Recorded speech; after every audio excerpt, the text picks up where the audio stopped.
When I came home to West Egg that night, I was afraid for a moment that my house was on fire.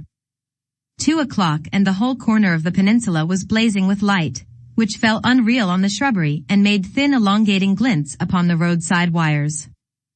Turning a corner, I saw that it was Gatsby's house, lit from tower to cellar. At first I thought it was another party, a wild rout that had resolved itself into hide-and-go-seek or sardines in the box, with all the house thrown open to the game. But there wasn't a sound. Only wind in the trees, which blew the wires and made the lights go off and on again as if the house had winked into the darkness.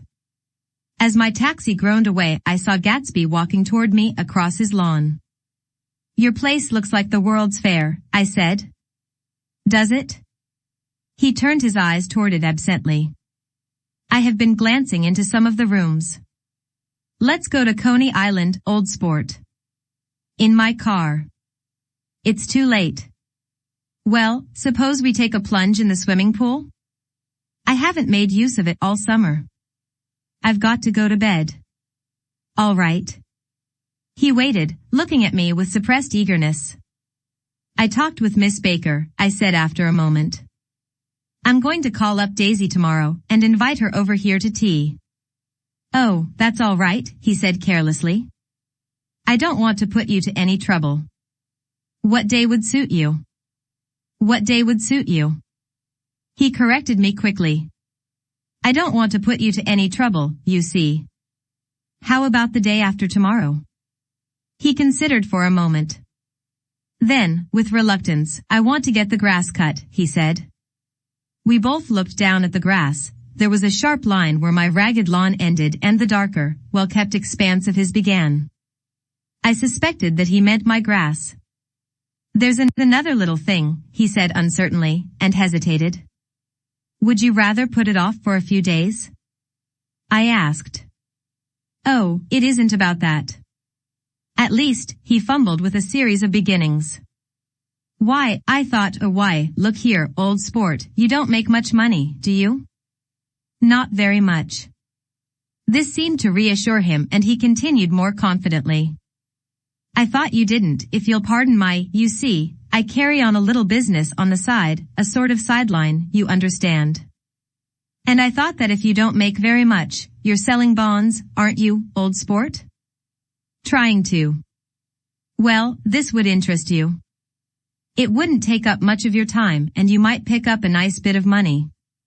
It happens to be a rather confidential sort of thing. I realize now that under different circumstances that conversation might have been one of the crises of my life. But, because the offer was obviously and tactlessly for a service to be rendered, I had no choice except to cut him off there. "I've got my hands full," I said. "I'm much obliged, but I couldn't take on any more work." "You wouldn't have to do any business with Wolfsham." Evidently, he thought that I was shying away from the connection mentioned at lunch, but I assured him he was wrong. He waited a moment longer, hoping I'd begin a conversation, but I was too absorbed to be responsive, so he went unwillingly home. The evening had made me lightheaded and happy. I think I walked into a deep sleep as I entered my front door. So I don't know whether or not Gatsby went to Coney Island, or for how many hours he glanced into rooms while his house blazed gaudily on. I called up Daisy from the office next morning, and invited her to come to tea. "Don't bring Tom," I warned her. "What?" "Don't bring Tom." "Who is Tom?" she asked innocently. The day agreed upon was pouring rain. At 11 o'clock a man in a raincoat, dragging a lawnmower, tapped at my front door and said that Mr. Gatsby had sent him over to cut my grass. This reminded me that I had forgotten to tell my Finn to come back, so I drove into West Egg Village to search for her among soggy whitewashed alleys and to buy some cups and lemons and flowers. The flowers were unnecessary, for at 2 o'clock a greenhouse arrived from Gatsby's, with innumerable receptacles to contain it. An hour later the front door opened nervously, and Gatsby in a white flannel suit, silver shirt, and gold-colored tie, hurried in. He was pale, and there were dark signs of sleeplessness beneath his eyes. "Is everything all right?" he asked immediately. "The grass looks fine, if that's what you mean." What grass? He inquired blankly. Oh, the grass in the yard. He looked out the window at it, but, judging from his expression, I don't believe he saw a thing. Looks very good, he remarked vaguely. One of the papers said they thought the rain would stop about 4. I think it was the Journal. Have you got everything you need in the shape of tea? I took him into the pantry, where he looked a little reproachfully at the fin. Together we scrutinized the 12 lemon cakes from the delicatessen shop. Will they do? I asked. Of course. They're fine. And he added hollowly, old sport. The rain cooled about 3:30 to a damp mist, through which occasional thin drops swam like dew. Gatsby looked with vacant eyes through a copy of Clay's Economics, starting at the finished tread that shook the kitchen floor, and peering towards the bleared windows from time to time as if a series of invisible but alarming happenings were taking place outside. Finally he got up and informed me, in an uncertain voice, that he was going home. Why's that? Nobody's coming to tea. It's too late. He looked at his watch as if there was some pressing demand on his time elsewhere. I can't wait all day. Don't be silly, it's just 2 minutes to 4. He sat down miserably, as if I had pushed him, and simultaneously there was the sound of a motor turning into my lane. We both jumped up, and, a little harrowed myself, I went out into the yard. Under the dripping bare lilac trees a large open car was coming up the drive. It stopped. Daisy's face, tipped sideways beneath a 3-cornered lavender hat, looked out at me with a bright ecstatic smile. Is this absolutely where you live, my dearest one? The exhilarating ripple of her voice was a wild tonic in the rain. I had to follow the sound of it for a moment, up and down, with my ear alone, before any words came through. A damp streak of hair lay like a dash of blue paint across her cheek, and her hand was wet with glistening drops as I took it to help her from the car. Are you in love with me? She said low in my ear, or why did I have to come alone? That's the secret of Castle Rackrent. Tell your chauffeur to go far away and spend an hour. Come back in an hour, Ferdy.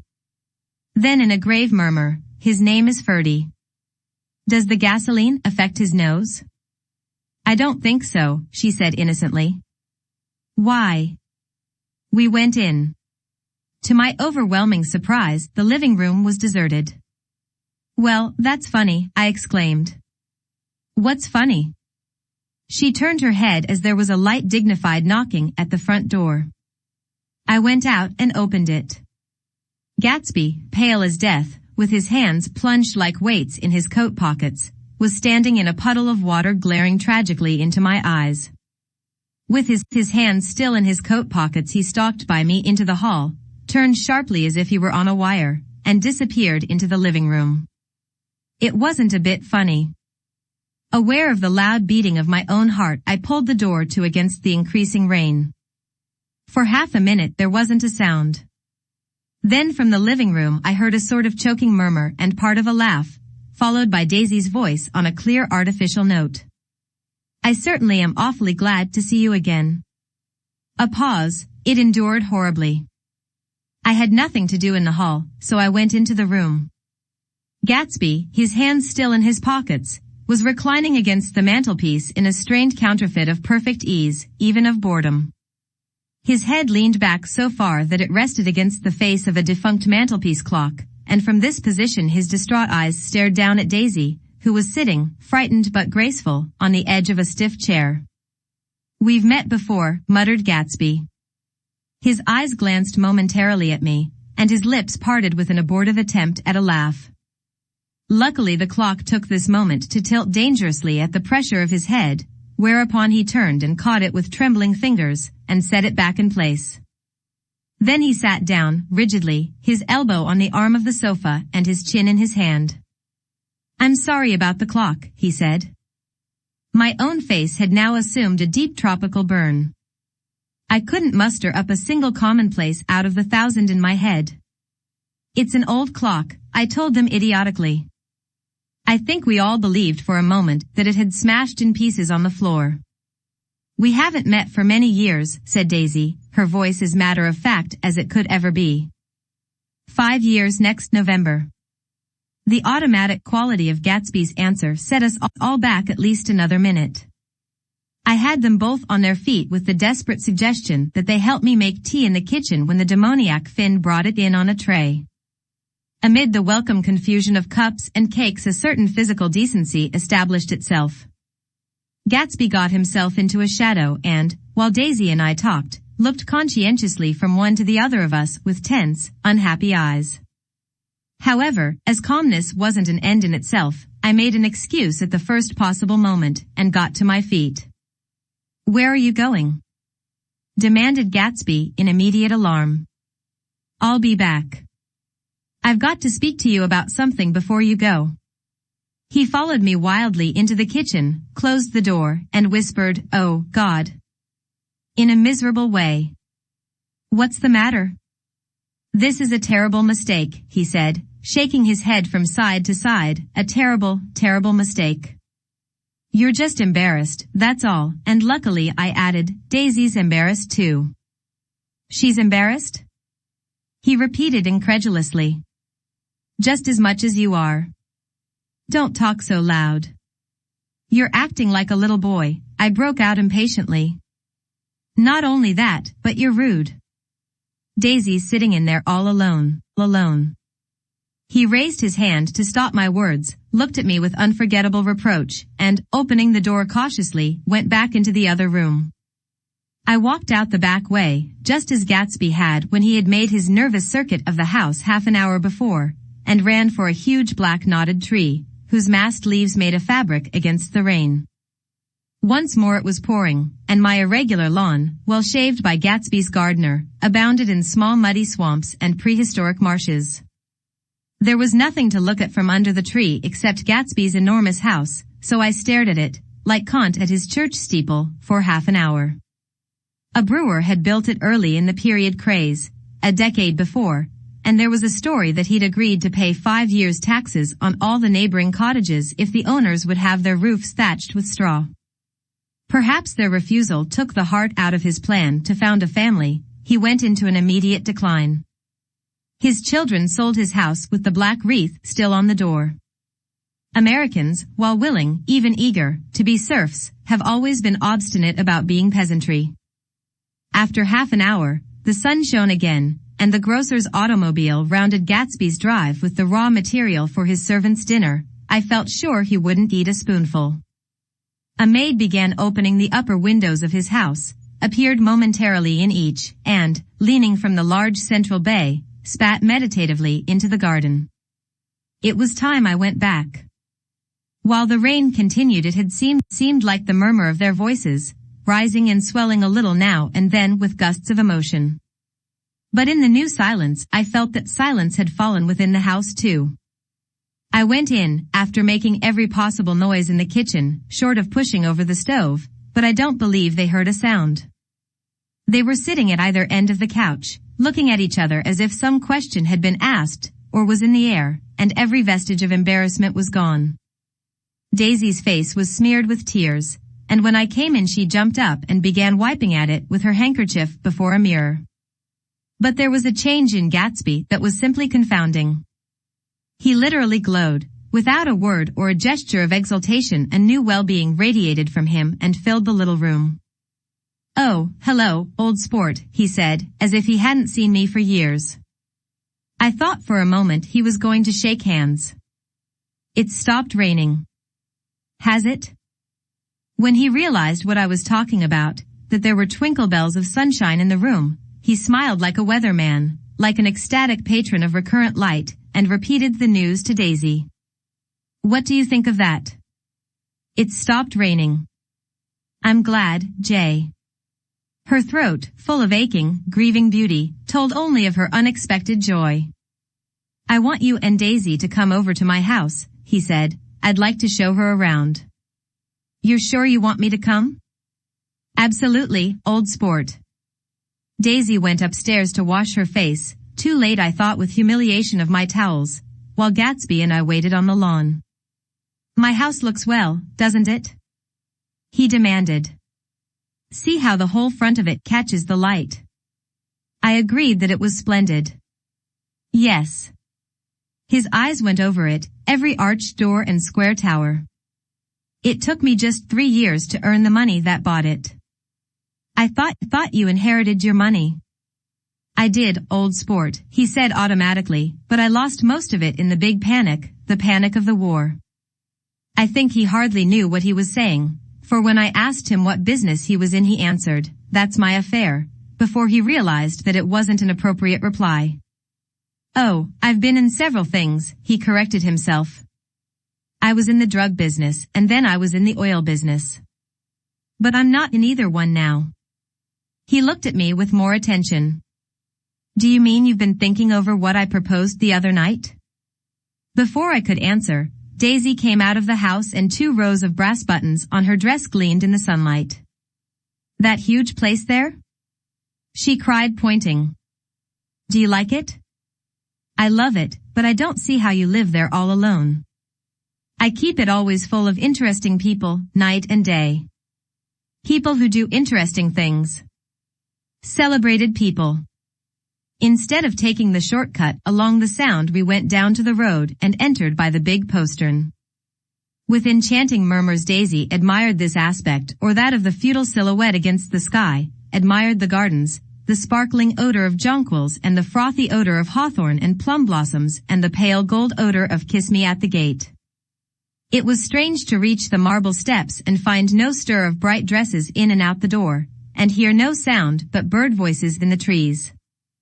And inside, as we wandered through Marie Antoinette music rooms and restoration salons, I felt that there were guests concealed behind every couch and table, under orders to be breathlessly silent until we had passed through.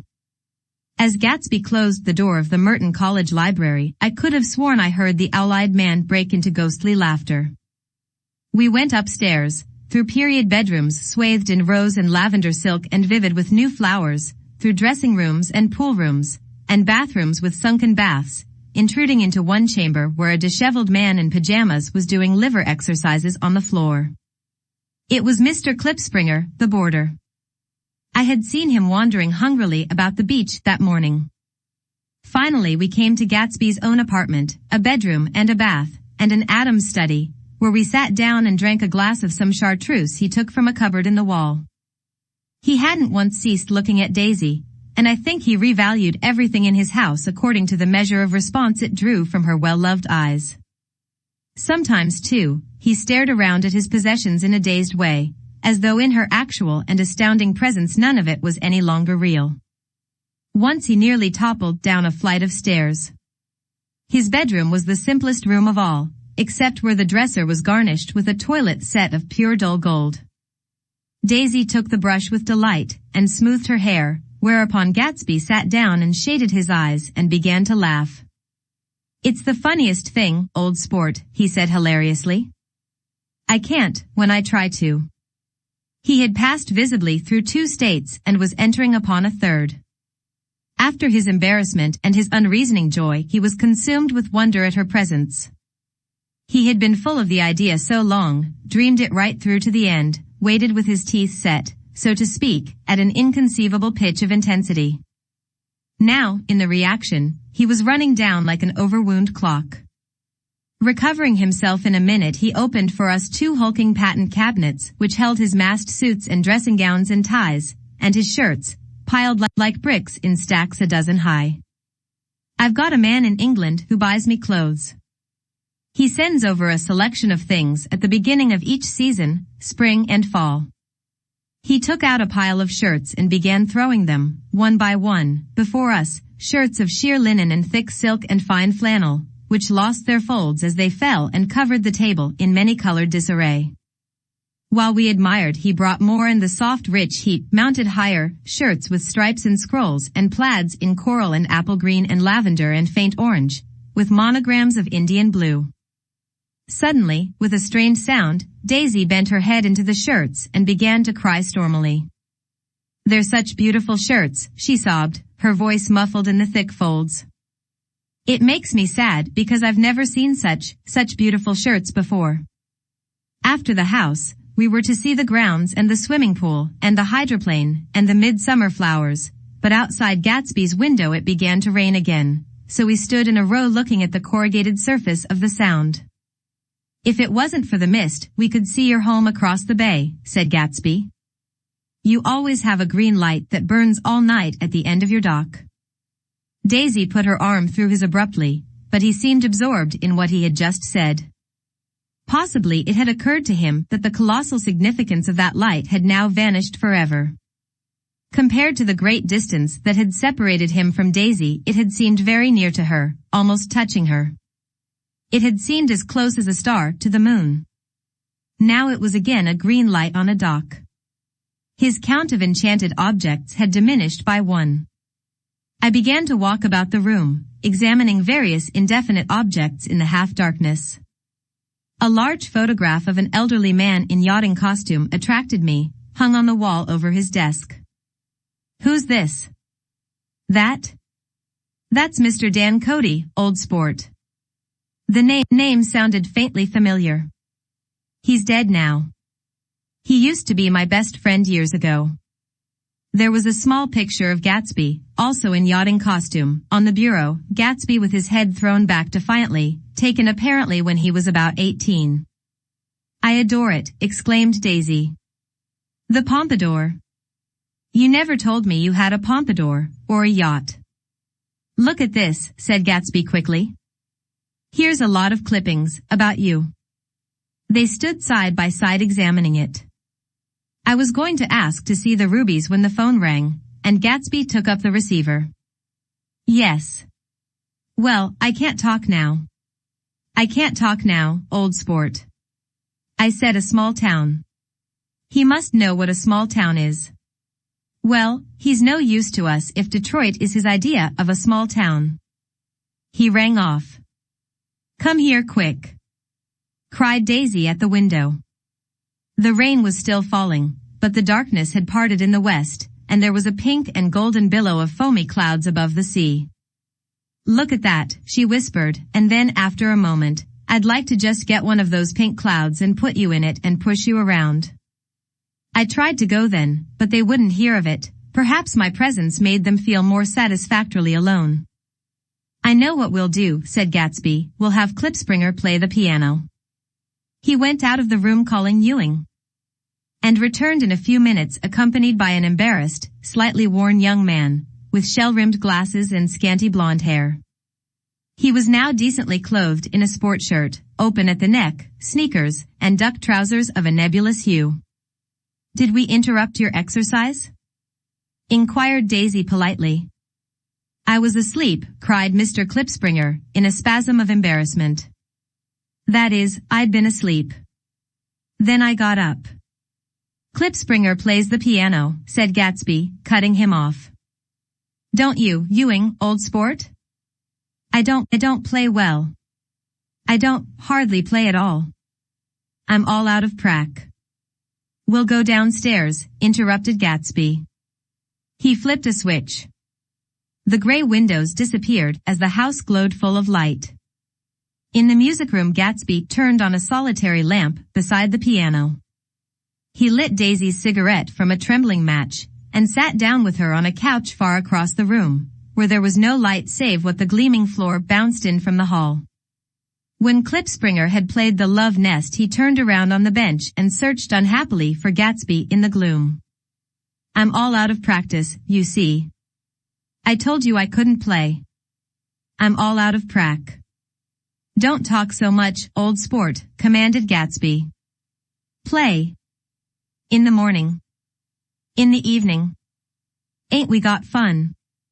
Outside the wind was loud and there was a faint flow of thunder along the Sound. All the lights were going on in West Egg now. The electric trains, men carrying, were plunging home through the rain from New York. It was the hour of a profound human change, and excitement was generating on the air. One thing's sure and nothing's surer.